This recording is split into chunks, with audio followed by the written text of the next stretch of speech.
Hello everyone. आज आम पढ़ा +3 फर्स्ट ईयर फर्स्ट सेमिस्टर थिबा कोर पेपर 2 रो एजुकेशन ऑनर्स कोर पेपर 2 रो अष्टम अध्याय जहाँकि रही बुद्धि बा आम जहाँ इंग्राजी कहूँ इंटेलिजेंस रे कौन कौन पढ़ा ना बुद्धिर संज्ञा बुद्धिर प्रकृति और बुद्धिर विभिन्न तत्व अच्छी से तत्व मानक आम कौन करवा ना गोटे गोटे सेपारेट वीडियो रे आम पढ़ा तो कौन है ना आमको बुझापी इजी हे से पढ़ा आम आज आम कौन देखी ना बुद्धिर संज्ञा अर्थ विषय रे और तार कौन प्रकृति रही विषय आज आम पढ़ा। प्रथम आम जान बुद्धि माने कौन ना आम जो साधारण भाषा कहूँ कि अरे तोर बुद्धि ना कि रे अरे तू परीक्षा देचु 100 मार्क आनीचु मात्र 10 तोर बुद्धि ना कि तू एत कम मार्क कहीं आनीचु माने कहीं कहुँ से तार जदि मानसिक सामर्थ्य जदि कम थी तो कौन हम ना से मार्क कम रखी थाए तार बुद्धि न था माने कम थाए बोली आम कहीपर था। तो आम एठार जानीपारा कि गोटे व्यक्तिर कौन ना मानसिक सामर्थ्य को बुद्धि कह जाए। तो आम कौन लिखाई टी रिडिंग करदे प्रकृत में बुद्धि ही व्यक्तिर एक मानसिक शक्ति मुझेपरी कहली यह ज्ञान आहरण कर शक्ति जदि गोटे व्यक्तिर जदि बुद्धि न देव तो सी किपर ज्ञान आहरण करपरि अमृत चिंतन सामर्थ्य विचार करने और विश्लेषण करने जीवन नूतन परिवेष्टनी सह निजक उत्तम भाव जोग कर शक्ति अभिज्ञता कार्य लगाई लाभवान हवा यहपरि कौन ना ये सबू हूँ बुद्धि बुद्धि थिले जाए यही सब जिन हो पारि थाए। देख जीपर जीवन नूतन परिवेश सहित निजक खाप खई चली पार तो से किपरि करि ना जदि बुद्धि अच्छी तो से बुद्धि माध्यम रे से निजक खाप खई चली पारि थाए समाज सहित। तो आम कौन डायरेक्टली कहीपर कि गोटे व्यक्तिर मानसिक सामर्थ्य को बुद्धि कह जाए माने तार जदि मानसिक शक्ति जदि अधिक थी ताहले से गोटे अधिक बुद्धिया बोली आम कहीपर जदि जार मानसिक सामर्थ्य टी कम थी बा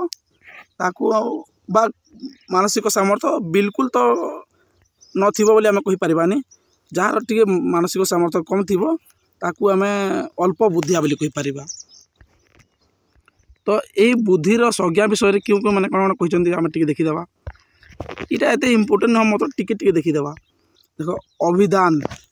से कौन कहना बुद्धि हूँ ज्ञान आहरण करने और ताकू प्रयोग कर सामर्थ्य माने बुद्धि हूँ ज्ञान आहरण करवा जदि जड़े व्यक्तिर बुद्धि नहीं तो से किपर ज्ञान आहरण कर से किसी लोक को किपर शिखाई पार ताकू बुद्धि कहुए बोलिकी से मैंने कहते ज्ञान आहरण कर शक्ति को बुद्धि कहुए बोली अभिधान कही।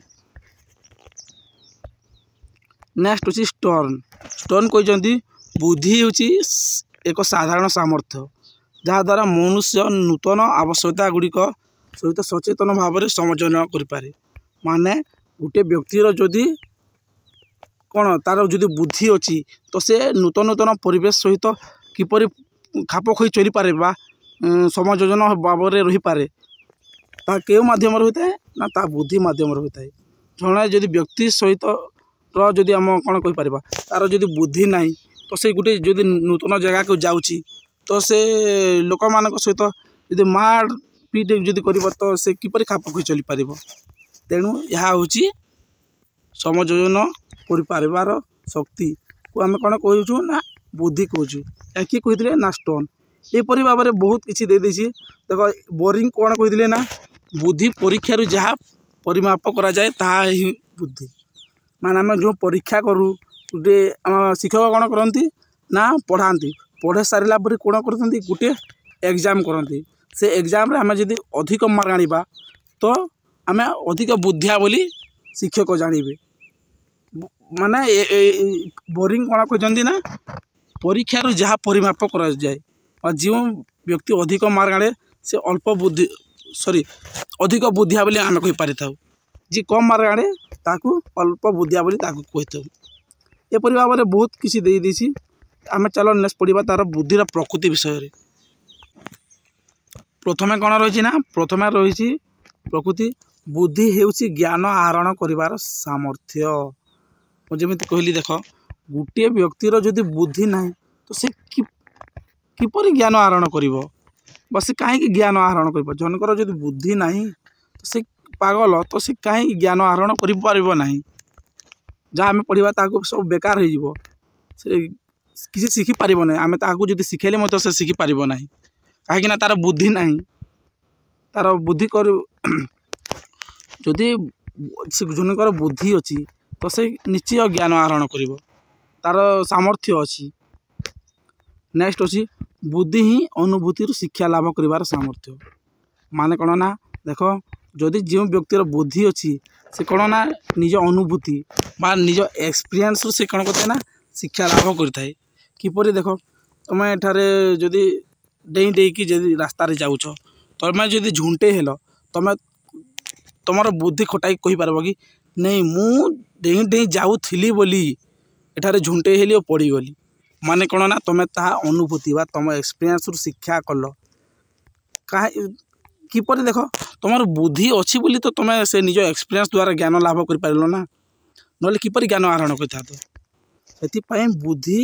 ଅନୁଭୂତି ଦ୍ୱାରା ଶିକ୍ଷା ଲାଭ କରିବାର ଗୋଟେ ସାମର୍ଥ୍ୟ ବୋଲି ଏଠାରେ କୁହାଯାଇଛି। ନେକ୍ସଟ ହେଉଛି ବୁଦ୍ଧି ହେଉଛି ସମସ୍ୟା ସମାଧାନ କରିବାର ଦକ୍ଷତା। ମାନେ ଦେଖ, ଆମ ମନୁଷ୍ୟ ଜୀବନରେ ଅନେକ ଗୁଡ଼ିଏ ସମସ୍ୟା ଆସିଥାଏ ଓ ଆମେ କ'ଣ କହିଥାଉ ନା ତା'ର ସମସ୍ୟାର ସମାଧାନ ମଧ୍ୟ କରିଥାଉ। ଦେଖ ଯେପରି ଗୋଟେ ଅଛି ଶିଶୁ, ତାକୁ ଯଦି ମ୍ୟାଥର ଆମେ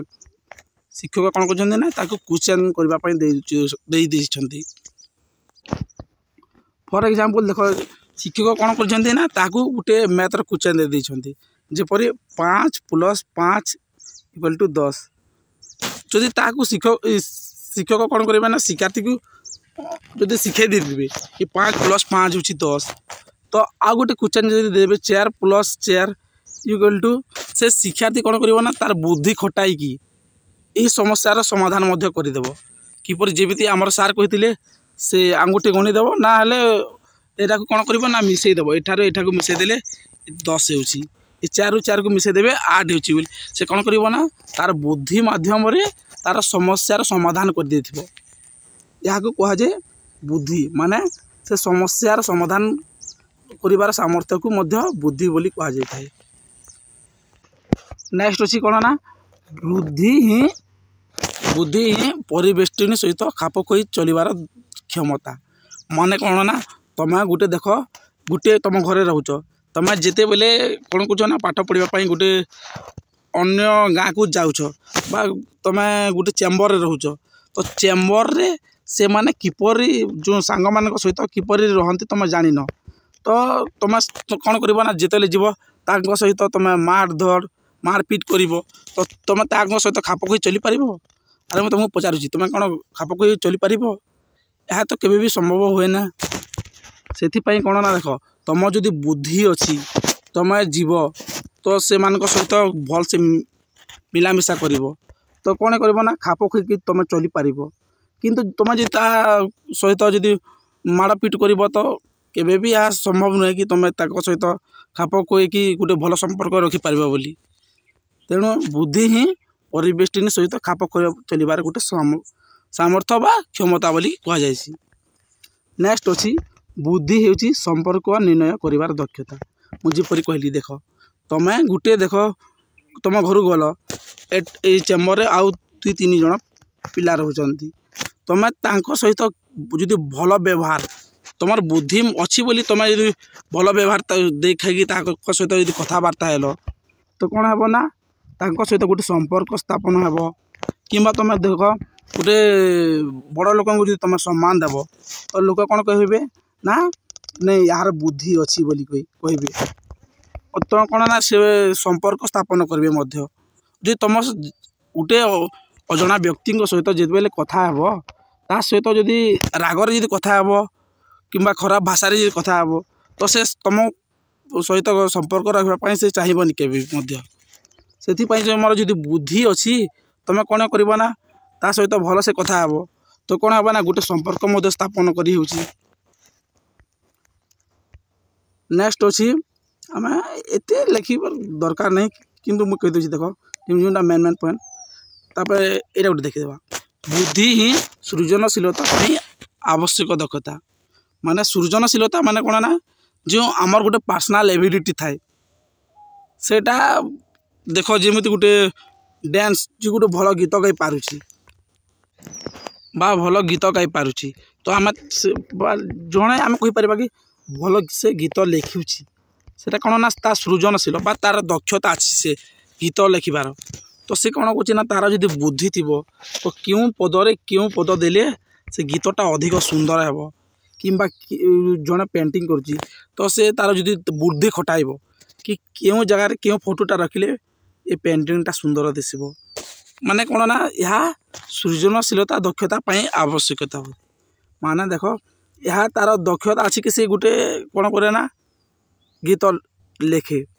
सेटा क्यों किपरि भाव जदि ता बुद्धि खटाइब और जदि से क्यों पद पर क्यों पद देले से गीतटा अधिक भल लगे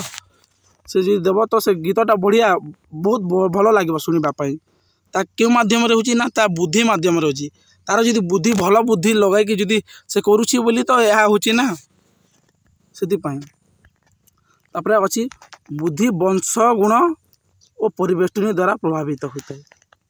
वंश गुण माने कौन ना देख तुम्हें तुम बापांकर जदि भल बुद्धि अच्छी यह माने तुम देख तुम बापा ठारू बा तुम माँ ठारू किसी जीन आसिकी आम शरीर में मिसुची तो कौन होची ना तांको बुद्धि सहित आमर किसी मध्य बुद्धि प्राय सेम देखा मिलूँ या कौन होची ना परिवेश द्वारा मध्य प्रभावित होची फॉर एग्जांपल देख तुम जो परिवेश रोच तुमको कौन कहते ना तुम घर लोक एक्चुअली देख ज्ञानी बा आईक्यू लेवल टी अधिक बा बुद्धि टी अधिक अच्छी तो से मैंने तुमको मध्य शिक्षा देउछंती कि तू यही पाठ पढ़ले यह शिखिपारू तुमको तुम जद्वारा तुम कौन हो तुम बुद्धिटा अधिक वृद्धि हो पारुची बुद्धिटा वृद्धि हो पारुची नेक्स्ट अच्छी आम लास्ट देखीदे व्यक्ति बुद्धिगत पार्थक्य निर्देशक अटे आ देख गोटे व्यक्ति आ गोटे व्यक्तिर बुद्धि केबे सामान हुए ना माने अलग अलग होता है से कौन हो व्यक्तिगत पार्थक्य मत देखा जाउची अरे देख यदि शिक्षक गोटे दुईटी शिक्षार्थी को प्रश्न पचारे तो जदि जो व्यक्तिटा प्रथम उत्तर देदेव ता कौन करेंगे ना तार आईक्यू लेवलटा अधिक माने तार बुद्धि टी अधिक अच्छी बोली किंतु जी उत्तर देवाई टी लेट लगे से कौन कर ना तार शिक्षक जानवे कि तार आईक्यू लेवल टी कम अच्छी बोली जानवे यह द्वारा कौन हो व्यक्तिगत पार्थक्य होची माने व्यक्ति व्यक्ति मध्य पार्थक्य परिलक्षित होची ना ये व्यक्तिटा अधिक बुद्धि संपन्न जद्वारा से कौन है से एनसर टी शीघ्र दे पारुची किंबा ये व्यक्तिटार आईक्यू लेवल टी कम से टी उत्तर देवाई लेट करुच्ची यह कौन हो ना शिक्षक जानी पारि थांती और व्यक्तिगत पार्थक्य ये बुद्धि माध्यम जना पड़ुची ना ये व्यक्तिर अधिक बुद्धि अच्छी ये व्यक्तिर अधिक बुद्धि अच्छी बोली तो आज आम कौन पढ़ले ना व्यक्तिगत सॉरी यही बुद्धि और बुद्धिर कौन प्रकृति रही नेक्स्ट क्लास रे आउ किसी पढ़ा तार तत्व विषय पढ़ा जदि वीडियोटी भल लगी लाइक कमेंट एंड शेयर करने जमा भूलें। रोची धन्यवाद।